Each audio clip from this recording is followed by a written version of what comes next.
You're good. How's that? Yep. Okay. Sorry. Merry Christmas, everybody. Merry Christmas, Hentrich. You know, I really, this day is very special to me. I know we all heard those Christmas songs so many times. Some of you might work in a store where they play them 24 hours and may be sick and tired of them. But I thought, maybe we haven't sang them ourselves. And I found myself literally choking up and crying back there singing some of these songs. I don't know what it is, some spirit world or something, I don't know what. But as I was thinking about our message today about Christmas, I really have to pause and say that it was a little hard getting in the spirit of Christmas this time because I'm mindful of our dear blessed brother who's laying in bed in a hospital, with his brain very damaged by his stroke, Tony Christian. And it's just on my heart every day. And so I hope you feel that connection to his situation. Everybody's not able to celebrate today. And, so I'm just saying, please let's, at the very least, keep him in our prayers. And because prayer does work. It does give God a condition to work in people's lives. And if you can support Natasha and her children in some other ways, meals or whatever, it's all welcome. But anyway, I can't talk about this wonderful day of celebration without starting with that. I really want to remember Tony. So today we're talking about Christmas. And Christmas, of course, is not really the official day that Jesus was born, of course, so it doesn't matter. We remember him today. We celebrate not only his birth, but we're celebrating his life, right? His life. We celebrate his life. We celebrate his resurrection on Easter. So we're celebrating this incredible person that the world was waiting for so much. So how would I, a unificationist pastor, talk about Jesus on Christmas? So many times we talk about how terrible his life was and things went so wrong and it was so sad. And to me, I don't think we want to hear about that today. We always give our lecture about the tragedies of Jesus' life and how it didn't go as planned. But that's not the way to celebrate Jesus' life. I think the way to celebrate Jesus' life is to somehow get in touch with him as a human being. And that's not so easy because a lot of people are in love with their concept of Jesus more than the real Jesus. And so it's hard for us 2,000 years later to get in, really empathize and resonate with the heart of the real young man Jesus who only lived till age 33. It's not easy, especially when we have misunderstanding about who he was and what he was doing and what he was all about. There's no way to really connect with him. In some sense, I can hardly wait for the technology that's right around the corner. It's coming. I don't know that I'll live to see it, but maybe we'll see. But it's coming where you'll be able to go on, and I'm going to need less light, I think, on the ceiling, if you don't mind. It's coming. They don't cut. Huh? Hopefully it don't cut the mic. Oh, I hope not. Yes, it did. Okay. Well, yeah, it hit this week. I guess we'll take the light then. Anyway, it's coming where we'll be able to log into a certain website or whatever, and we'll be able to actually invite Jesus into our home. And there's a story behind this picture. I'm not going to share it with you, but I'm told that there's this picture, I'm told, is quite accurate. There was a young boy who had many visitations from Jesus, and he related his experiences to a friend of his who was an artist. So anyway, there's a story with this picture, but I'm told this is an accurate picture of Jesus in the spirit world. I don't know. It works for me. He looks Jewish. So anyway, the thing is, how can we connect to this young man's heart, mind, and spirit? It's not just dwelling on the things that didn't go right in his life. So I want to talk about the things that where his hopes were, where his vision was, where his inspiration was, where he was going in his life, what he wanted to do with his life. so we can try to connect with him and celebrate that stuff. That's what I want to do today.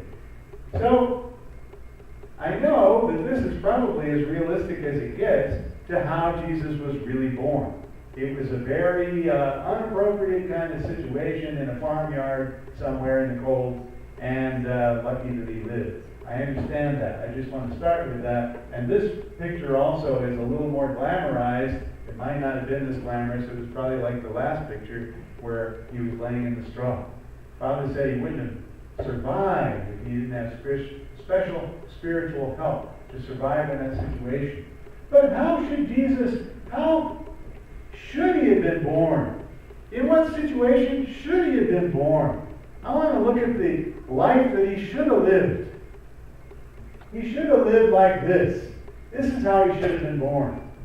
This is a painting by somebody, and their imagination of how Jesus' birth is so regal and so festive and so incredible.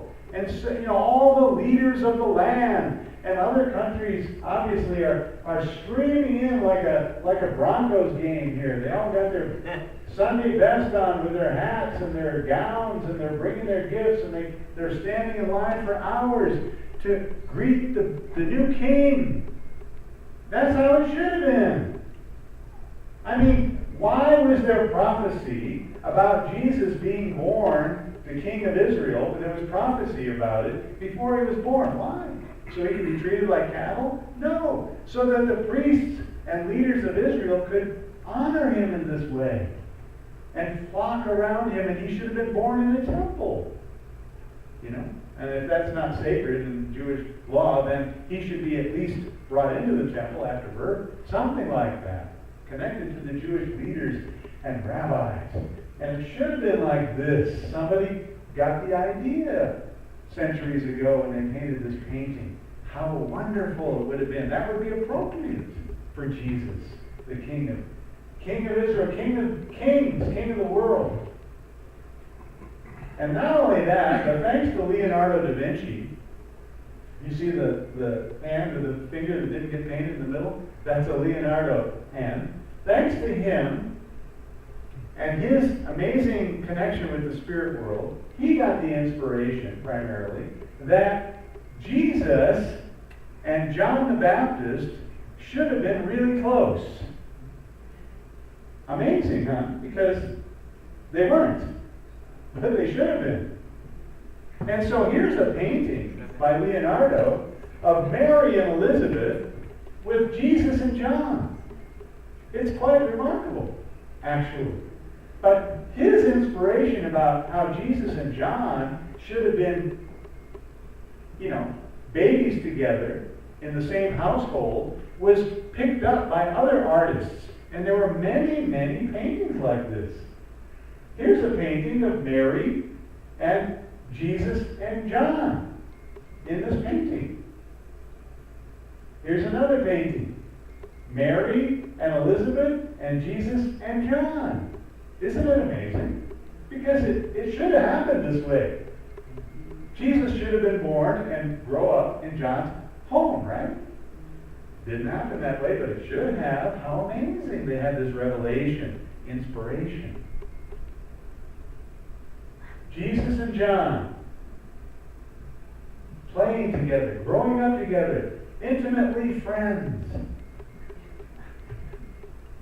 Jesus and John with angels around them. Amazing, isn't it? So many of these paintings. It should have been. Jesus and John. There's Mary walking Jesus and John. Isn't it amazing? They should have grown up together. That was God's plan. Jesus' dream. And look at this painting. This is even more remarkable. This painting, I forgot my little pointer. That's Zechariah in the left-hand corner in the red gown. This is Elizabeth below him. That's Mary to the right, and John and Jesus between them. Joseph is not around. There's no Joseph here. Jesus is growing up in the home of Zechariah and Elizabeth. That's the way it should have been. And it took Father Moon to explain it to us, even in his later life. But Spirit World was revealing this a long time ago. And here's another painting. That's Zechariah in the blue. That's Elizabeth. That's Mary in the red over here. She looks much older than she should. And this is John and Jesus. No Joseph there, growing up in the same home. It's amazing. I think so. So, this is how Jesus should have grown up. Here's another one. They're young men, probably 25 years old, laughing together, sitting in nature, close buddies. I hope this really happened. I don't know. We don't have any record of it. It should have happened. They should have been so tight. I mean, after all, they're half brothers, right? They should have been tight. So close. The blowout at the Jordan River never would have happened if they were like this. These artists got this from Spirit World. And not only should this have happened, this is Jesus' life as it should have been. I want us to get in touch with him and really connect with Jesus so we can celebrate. Because for 2,000 years, Jesus has been in the Spirit World thinking about all this stuff. How it should have been. How it should have been. How it should have been. So I want to connect with that. That's why I'm doing this. And this should have happened. I know it happened once maybe, but not really like this. The Jewish leaders all sitting around the temple. Jesus reading the scrolls and explaining and teaching and giving them a 7-day workshop, 40-day workshop. That's what should have happened. But we know that didn't happen. But it should have happened. Jesus was dreaming of this. This is what should have happened if John had stuck with him after the Jordan River, right? And become his chief disciple instead of Peter. This is what should have happened. Jesus would have been in the temple leading the leaders every day. Wow. And then what would be the consequence of this happening in Jesus' life? What does he dream about that never happened 2,000 years ago? They would have made him king. You know, I love those holy songs we sang.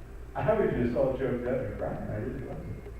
Because he's supposed to be king. I mean, actually, the theology of those Christmas songs is much better than what people actually teach and believe. The Christmas songs are really good. He wanted and should have been, it was prophesied over and over and over again, he came to be king of the Jews, king ruling in Jerusalem. Isaiah said it, Luke said it. Everybody knew it. They were looking for their king. That's why we have these Christmas songs, because we have that prophecy. That's why. Perhaps he would look like this more, with his crown. And so what did Father Moon do? 1984? No. 2004, I was there. Thanks to your help. Our Jewish national leader placed a silver crown on a chair to crown Jesus King of Israel. I mean, I was standing 100 feet away from that chair when this happened. All those thousands of people in the park were just blown away. I mean, you could hear a pin drop. Nobody was even breathing. I couldn't hear anything. It was like shocking. The spirit world was just in a state of shock that this Jewish man was crowning Jesus the king. People didn't even know what was going on. I mean, couldn't be announced ahead of time. Couldn't, no way. But we did it. The Father said it has to be done. We have to crown him because he's supposed to be king. And so, Father and Mother came to fulfill what was left undone, of course. And then we have this glorious painting of Jesus. And because Christianity and Jesus' life and mission and everything didn't go beyond the individual level, you understand? He died a single man, wasn't able to be married and blessed and have the lineage and deal with things on a family and social level, then everything stayed on the individual level. So here we have this glorious painting of Jesus ushering the believers into the kingdom of heaven, right? It's fantastic. This is what Jesus wanted to do. This is where his heart and soul were. He wanted to see this day. But actually, because his life was cut short, we don't really know the accurate depiction of this painting. Shouldn't be quite like this. This is all individuals here, young and old, filing up the stairway to the kingdom of heaven. But we know different because of true parents. We know that the picture should have been a little bit different. Should have been like this. More orderly. Couples. Families. Blessing. Wow, that was Jesus' dream. And Father Moon said, first order of business Jesus would have after he became king was he's going to bless the Arabs and the Jews together. Wow. Heal that big problem. So you can see black and white Arabs and Jews all through the crowd, maybe some kind of thing. It was supposed to look more like this. Orderly, coupled families, a new kingdom. So I don't have a whole lot to share with you this morning. I didn't think you came here to hear a 2-hour sermon. But I want to connect with Jesus' heart.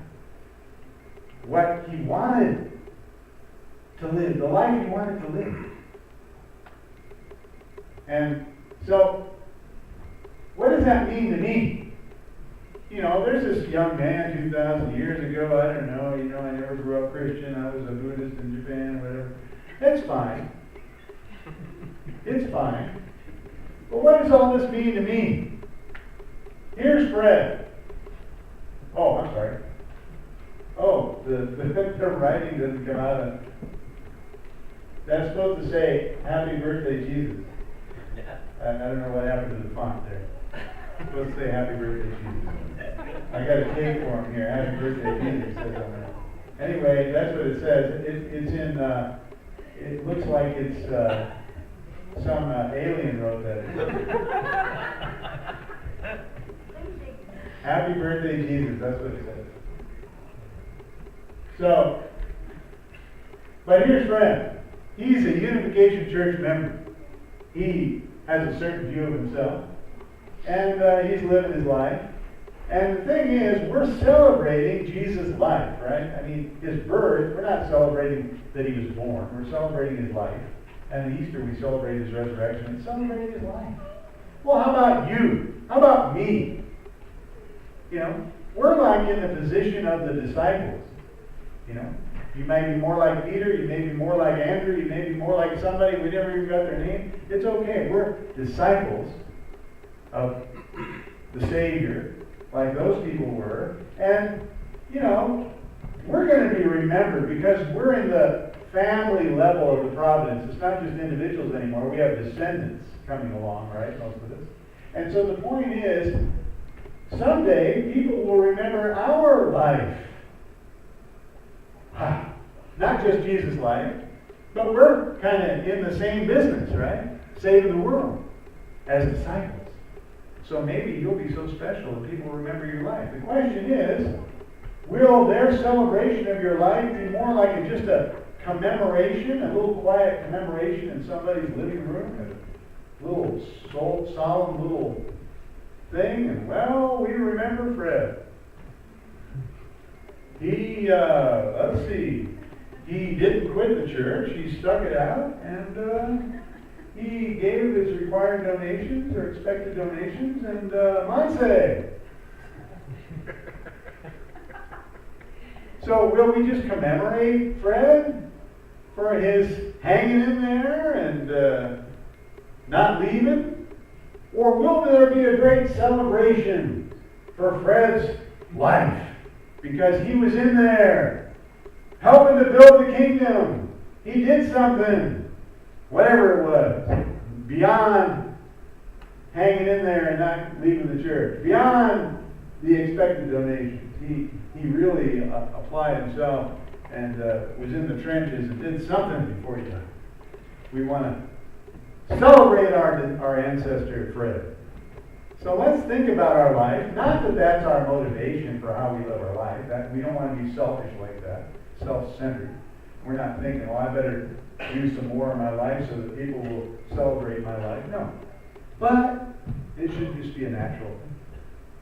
People should be so inspired about your life, don't you think? Wow. That's what God wants. And so, that's my message today, very short. And I just want to leave that with us so that we think about Jesus, what kind of person he really was, what his vision and dream was, and let's think about ourselves, how people will remember us. So, on that note, I got a little birthday cake here for Jesus. And it says, Happy Birthday, Jesus. Somebody needs to come up here and light the candle. Who's going to do that? All right. Come on, Noah. All right. Are you going to help him? Yeah. Come on. Anybody else? Wow. You hold my hand and you light the candle with it. Push my hand. There you go. There you go.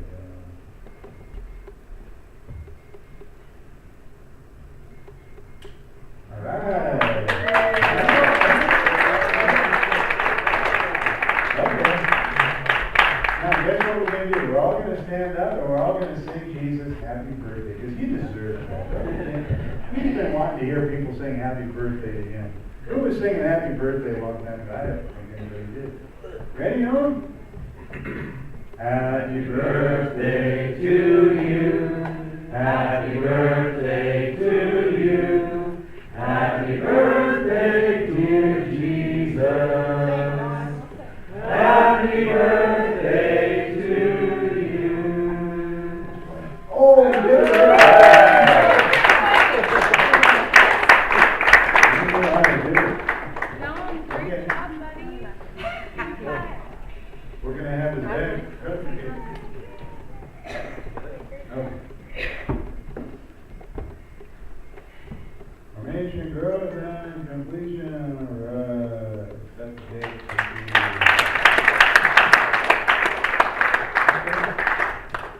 So, Thank you so much. Let's give another round of applause.